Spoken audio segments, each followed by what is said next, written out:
يا أيها الذين آمنوا لا تأكلوا أموالكم بينكم بالباطل إلا أن تكون تجارة عن تراض منكم ولا تقتلوا أنفسكم إن الله كان بكم رحيما ومن يفعل ذلك عدوانا وظلما فسوف نصليه نارا وَكَانَ ذَلِكَ عَلَى اللَّهِ يَسِيرًا۔ ان آیات کا ترجمہ یہ ہے، اے ایمان والو، آپس میں ایک دوسرے کے مال ناحق طریقے سے نہ کھاؤ،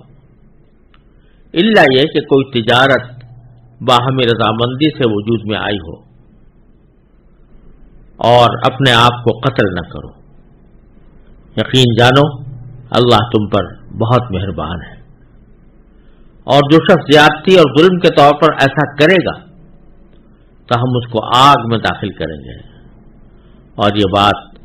اللہ کے لیے بالکل آسان ہے۔ جیسا کہ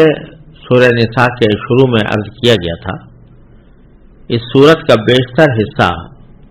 مسلمان معاشرے کی اصلاح کے احکام پر مشتمل ہے، اور اصلاح معاشرہ کے لیے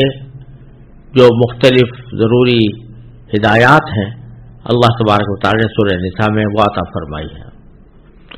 اور ان چیزوں سے بچنے کی تلقین فرمائی ہے جو معاشرے کی فضا کو مکدر کرتے ہیں یا اس میں فتنہ اور فساد پھیلاتے ہیں۔ چنانچہ اس سلسلے میں پچھلی آیات میں خاندانی نظام سے متعلق کچھ ضروری ہدایات عطا فرمائی گئی تھی۔ انسان کے معاشرے میں فساد پھیلانے والی دوسری بڑی چیز وہ اس کے مال ہوتے ہیں، مال جائیداد، یعنی بسا اوقات معاشرے میں فساد پھیلتا ہے مال کی وجہ سے، مال کی حرص کی وجہ سے، مال کو ناجائز طریقے سے حاصل کرنے کی فکر کی وجہ سے۔ تو اس لیے اللہ تبارک و تعالی نے یہاں اب دوسرا حکم اس مال سے متعلق عطا فرمایا ہے، اور ایک عمومی اصطلاح استعمال کی ہے کہ لا تأکلوا اموالکم بینکم بالباطل، آپس میں ایک دوسرے کے مال ناحق طریقے سے نہ کھاؤ۔ ناحق طریقے سے اس میں ساری وہ صورتیں آ گئی جو کسی کے مال ناجائز طریقے پر حاصل کرنے کی جو مختلف صورتیں ہیں وہ ساری اس کے اندر شامل ہو گئی۔ اور یہاں جو ایک خصوصی بات دیکھنے کی ہے وہ یہ فرمایا کہ لا تأکلوا اموالکم، اموالکم کے معنی تمہارے مال، تو اپنے مال نہ کھاؤ یا تمہارے مال نہ کھاؤ، بظاہر تو اس کے معنی یہ ہوتے ہیں کہ خود اپنا مال آدمی نہ کھائے، لیکن در حقیقت محاورے کے لحاظ سے مراد یہ ہے کہ دوسرا کا مال نہ کھاؤ۔ لا تأکلوا اموالکم بینکم، آپس میں ایک دوسرے کے مال ناحق طریقے سے نہ کھاؤ۔ اس میں اشارہ اس طرف ہے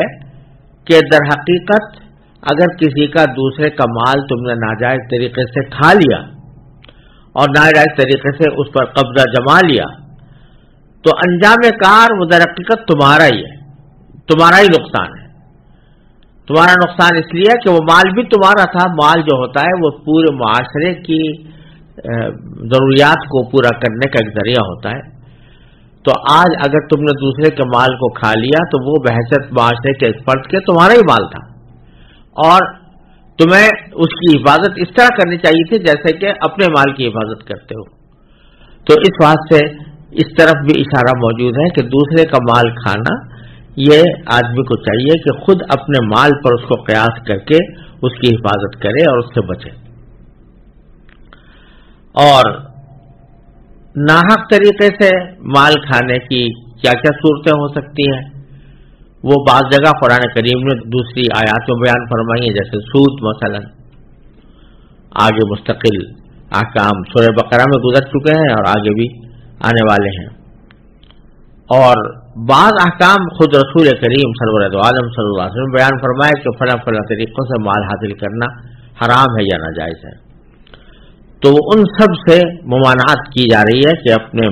آپس میں ایک دوسرے کے مال ناحق طریقے سے نہ کھاؤ. اس میں چوری بھی داخل ہے, اس میں غصب بھی داخل ہے, زبردستی کر کے کسی کا مال چھین لینا بھی داخل ہے, اور ناجائز عقود یا ناجائز معاہدات, سود کا معاہدہ, قمار کا معاہدہ, یا ایسا معاہدہ جس میں کوئی ظلم ہو جو ایک فریق کا دوسرے فریق کے اوپر, وہ سب اس میں داخل ہے. البتہ فرمایا الا ان تکون تجارتا عن تراض منکم, الا کہ کوئی تجارت باہمی رضامندی سے وجود میں آئی ہو. یعنی دو شرطیں لگا دی کسی کا مال حاصل کرنے کے لیے. ایک یہ کہ وہ تجارت کے ذریعے حاصل کیا گیا ہو, دوسرا یہ کہ وہ باہمی رضامندی سے حاصل کیا گیا ہو. نہ صرف تجارت کافی ہے, نہ صرف باہمی رضامندی کافی ہے, دونوں کا بیک وقت پایا جانا ضروری ہے. تجارت ہونا ضروری ہے, لہذا جو چیز تجارت نہیں وہ جائز نہیں, چاہے باہمی رضامندی سے کیوں نہ ہو. مثلا جوئے کا کھیل ہے,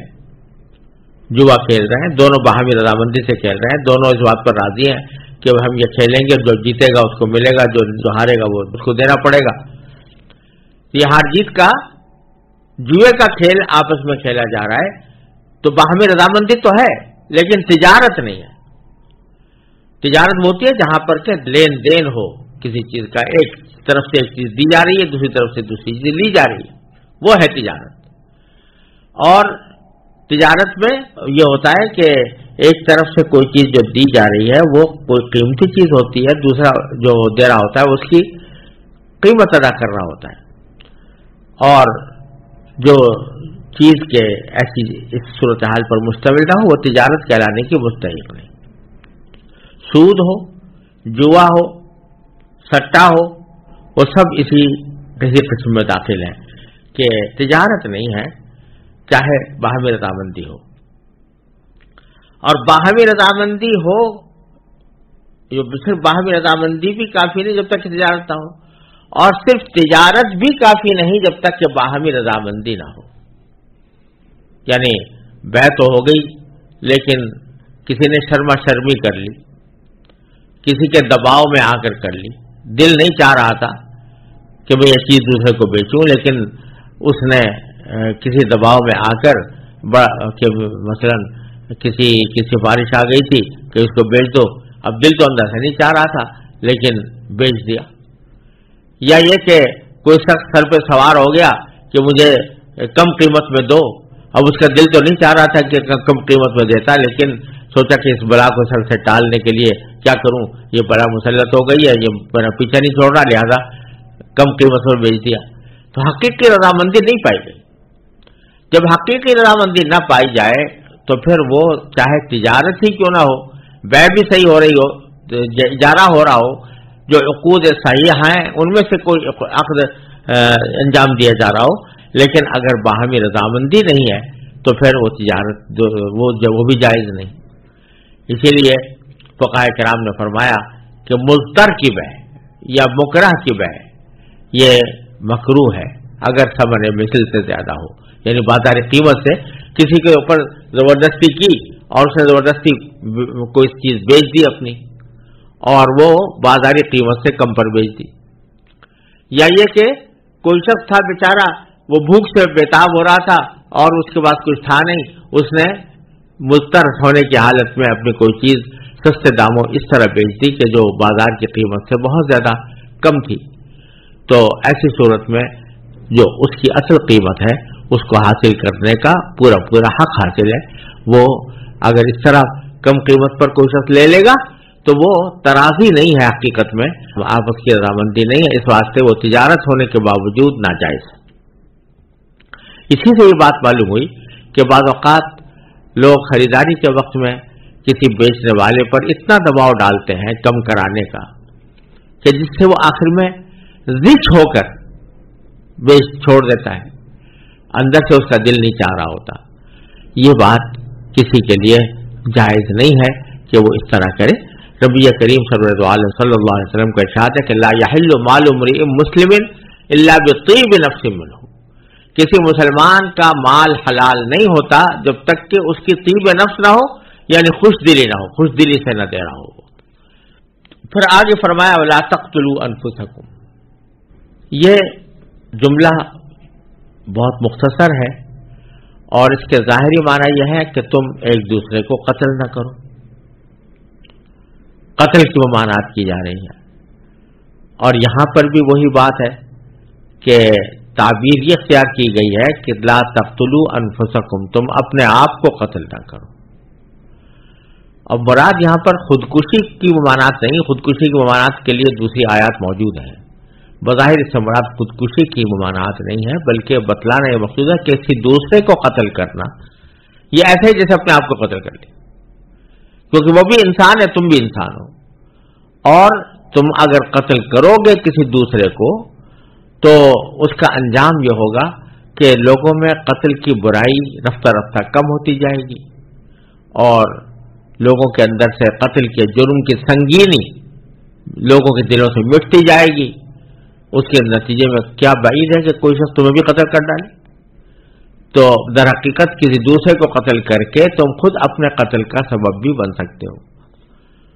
اور جب معاشرے کے اندر قتل و غارت گری کی فضا ہوتی ہے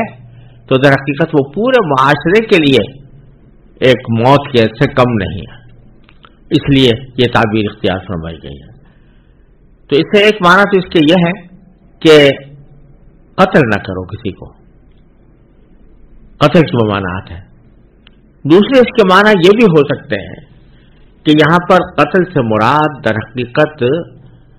جسمانی قتل نہیں ہے بلکہ روحانی قتل ہے، اور نتائج اور معیشت اور معاشرت کے لحاظ سے جو تباہی و بربادی پھیل سکتی ہے اس کو قتل سے تعبیر کیا گیا۔ یعنی یہ فرمایا گیا، گویا یہ فرمایا گیا کہ تم آپس میں ایک دوسرے کے مال ناحق طریقے سے نہ کھاؤ، اور صرف تجارت کے ذریعے مال حاصل کرو، وہ تجارت جو باہمی رضامندی سے ہوئی ہو، اس کے خلاف کوئی اور طریقہ اختیار کرو گے تو یہ بالآخر معاشرے کی تباہی پر منتج ہوگا۔ وہ در حقیقت ایسا کام کرنا خود اپنے آپ کو قتل کرنے کے مرادف ہے۔ مثلا جیسے سود ہے، اگر سود کا لین دین عام ہو جائے، پھیل جائے، تو اس کے نتائج بد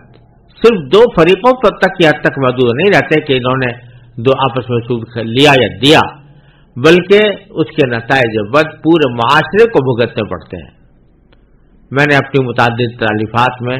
سود سے معاشرے کے اندر جو فساد پھیلتا ہے اور خود معیشت کو جو نقصان پہنچتا ہے اس کی تفصیل بیان کی ہے، اور بہت سے ماہرین معاشیات اس بات کے قائل ہیں کہ سود کی وجہ سے معاشی عدم استحکام اور معاشی نقصانات کا ایک سیلاب ہے جو سود کی وجہ سے آتا ہے، اور اس کے نتیجے میں پورے معاشرے کو